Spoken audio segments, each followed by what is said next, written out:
Have you ever felt disconnected from God, whether through doubt, weariness, or life circumstances? The enemy doesn't want you to pick up your Bible or to pray. He wants you to think and believe that you are no longer desired by God.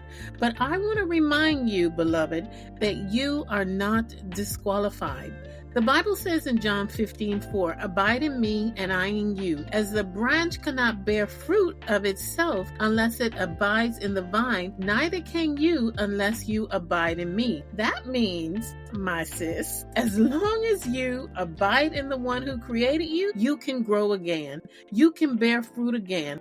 God never cuts you off. He wants for you to come home to the vine where you belong. Here's the thing, the more you pull away from God, the more you hinder your ability to produce fruit at the rate that God has actually called you to. A strong-rooted grapevine produces a vine so thick, so nourishing, that the branches actually spread out, growing vibrant, sweet, juicy grapes. But if that branch breaks over time, it starts to wither. That means no grapes, no growth, just dryness. Our lives can be like that too.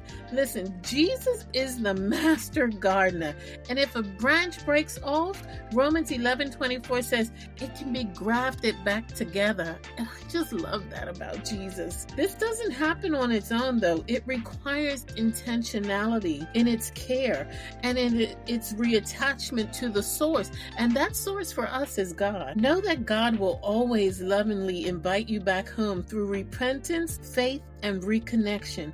It doesn't matter how long you've been disconnected from the vine. Choose to make room for God today, and He'll make room for you.